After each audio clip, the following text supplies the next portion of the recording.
So you got a mic there? Hi. Hi. Well, we are with the Foo Fighters. Yep. Yes. Well, thank you. How you feel being in Argentina again after 2 years, seeing all the crowd and the people? I mean, so It's excited. kind of crazy. You Last just get used time we to? were here, no, it's crazier here than anywhere else. Like last time we were here, we played at another stadium, and like this lightning and thunderstorm came in, and That was pretty fun. it was insane because I remember there was so much rain that it like destroyed a lot of the power or something, so we couldn't use our lights, and so we just said like, well, fuck it, just turn on all the lights in the stadium, and the audience was fucking insane. Yeah. It was great. I remember standing on stage watching the thunderstorms in the distance, but the audience stayed. It was amazing. You play, I mean, all over the world. What is the like? For sure, don't tell me the Argentinian crowd is like, but I see connection with you guys. Really connect with the people knowing all the lyrics. Yeah. That happen in another place besides. I mean, my experience has been just South America on a whole. The audiences are so completely into it and so with you the whole time. I mean, that the whole of South America always seems to be this, and the shows are always, they're louder than us.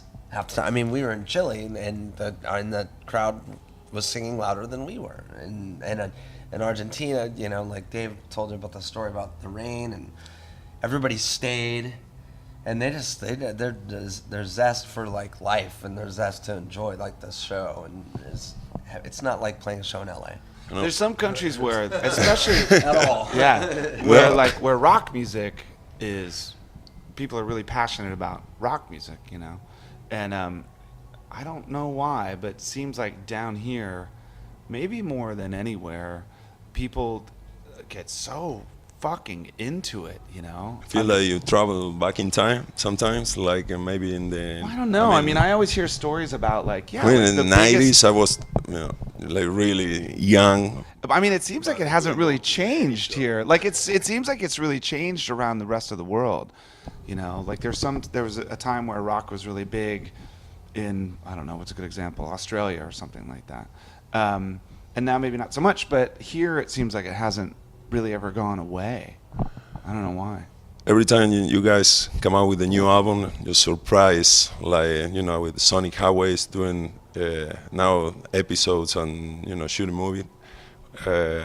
You always at the top of the wave. Like, how you manage that? I mean, Hey, yeah. surf, I tried to do it. I almost got killed. Yeah? Yes. Where'd you go? Bondi Beach. That's, Yeah. really bad. We'll, No? Taylor and I will take you out for a surf lesson next Yes. week. How about that? Yeah. How is the rate? Is it your good coaches we'll or? cut you a good deal. We'll cut you a good deal. How's the rate? Yeah. If you live and we live, then we're good. Okay. I'm Perfect. cheap, but Taylor's pretty expensive. You gotta It's- buy me a burrito afterwards. Round on me. So I got a chance to stand up on the board. Or? Why not? Why not? Plus, you're so tall; it'll just look great. Yeah, Taylor is telling me to start biking. Doing some mountain bike. And you do jujitsu now? Yes. So you actually keep yourself in shape after? Fuck no. Okay. I can teach you a couple techniques. I've always wished that I could kick everybody's ass, but I can't. Well, we changed. You kick my ass, and I don't think you I'm teach me. I don't know about that. I don't know about that. So, how excited was like being all those amazing cities recording just song and It was a really fun way to make a record. I mean, obviously, we'd never done anything like that before, and although we've gone to all those places for years and years on tour, a lot of them I've never spent much time in. I don't think most of us haven't spent much time in. So, to get to know the cities and make friends and stuff, it was great. Very relaxed. so Except for Dave, who had to run around and interview people.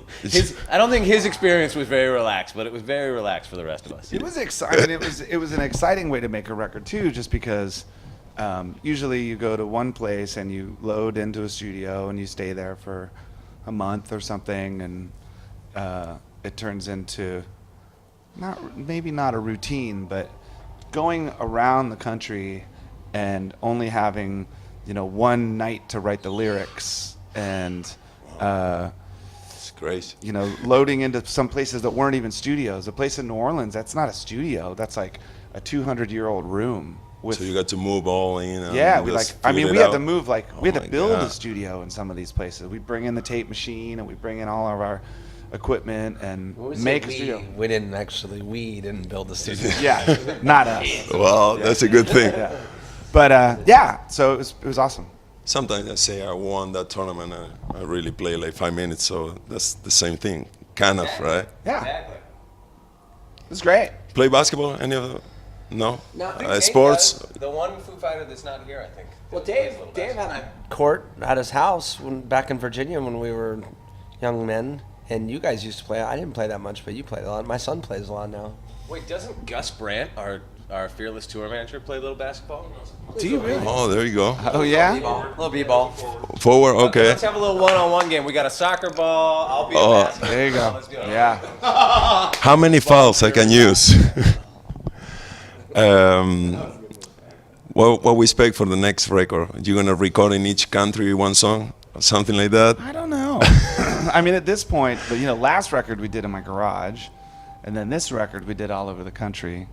So it seems like if we want to do something different, it might be in one place. In one It's place. Actually, a studio. A studio, right? The one we own. How weird. Yeah. I mean, that's the fucked up thing is we have our own studio.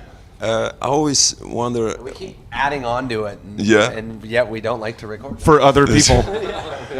What would be the song that you would never cover up? Like, you got any oh no, I would never play this song. Song that we would never play. Like Yes. a Foo Fighters song? Or No, somebody no, I else's mean song? like someone else. We do them all the time for me. Like I end up loving them when we play them, but there's so many times doing a song I'm like, what? No. I mean, there is a couple like new bands, all the respect of the music, but maybe I don't know. You cover some. I kind of, as much as I may not It's like, not about, like, I may not critics, like a some- certain pop song, or I may not like a technique of something that someone's written, but I really do. At the end of the day, feel like if you can get a song on the radio, That's- whether it's just someone going yip yip, just doing something over and over again that just seems whatever, or it's Bohemian Rhapsody, or it's or whatever. If you can get a song on the radio and get a million and trillions of people to love it, I kind of just you can't really say anything, and that goes for the most interesting songs that have Yeah. ever been recorded that became big hits to the most stupidest. I mean, fuck, someone said this is I'm gonna put this shit on the radio. It's gonna be big. That takes something. Well, So we would play anything. I think Yes. is the answer. Yeah. yeah, I saw like Lionel you Richie to singing Lady on this- Gaga to fucking Wow. Slayer. We'll do and we'll try anything. You're Yeah. gonna get one tonight. Yeah, dude, Imagine. a Slayer style version of a Lionel Richie song. What you do, guys, with the awards that you get? You really got like a special room and you honor all the That's awards. a good question. 'Cause I don't know what Dave does with his awards now, but I remember when I first joined the band and first went to his house. Or no, this wasn't the first time I went to. Well, whatever. When he first won a Grammy, I went to his house and he was using it for a doorstop. I had this one door that would always close, and the Well, Grammys slam were it. really heavy, and so I put it on the thing. The only one we've won a lot of Grammys, and it's always great, and it's always amazing, and that you're And you're not playing the you music. start out as a kid in a garage thinking, fuck, I just like playing drums, and wow, wouldn't it be rad to be, in Queen or whatever. And then you win Grammys, and you're like, fuck, and it's like otherworldly. But then you take them home, and they're these things, and you kind of feel weird. I don't know about you, everybody else, but I don't really want to display them that much. I'm like, well, look at all this shit I did, But my son has one in his room. My oldest has our Moon Man. Oh, there you go. Do, It's room. do your sons realize what Dad is doing? Because that happened to me. My daughter came. I said, "Dad, you play over there?" I said, "Like, I got to show something. She couldn't believe it. So like, you know, in the NBA final or whatever. Tough to impress your kids. Yes. Yeah, it's funny because they'll like, I'll bring them to places sometimes to, you know, see music or see bands, and they'll meet musicians and they'll meet like really super famous musicians, but they don't really understand where that person is in the history of music. They just meet a musician and they're like, cool, you know, like it could be like a friend of ours, or it could be someone, you know, like super famous. Yeah. And but they I think they think what we do is just like our job, you know. Which We they go- should. I have a great picture from the gig last week at the Forum that is, it's like Paul Stanley and Lemmy and Zach Wilde or something all sitting there talking in our backstage because we played this crazy gig Yeah. for Dave's birthday last week. And then my middle son is just like sitting right in front of him, and he's just like looking over there, like they're all back here. And it's so classic. No idea. No clue. No understanding. about seeing Kiss. Oh, at the Forum? Yeah, this is so funny. Well, so I took my kids to go see Kiss last summer, which was the greatest thing because the Forum in LA like took care of the whole time. I was like, I can't explain to you how special this is, you know. And we went and sat down, and Def Leppard was playing because they were on first, and we watched like a few songs. And my youngest, who's 6 years old, leans over and he goes, "Daddy, are they gonna put the makeup on?" Oh, it hurts. Oh, right. Oh, yeah, so no, we're like an hour into the Kiss show, and there's like flames and blood and every fire, all that stuff. And out of nowhere, the same kid, my 6-year-old, leans over and goes, "Daddy, what do dolphins eat?" What are you doing? We're at the Kiss concert, man.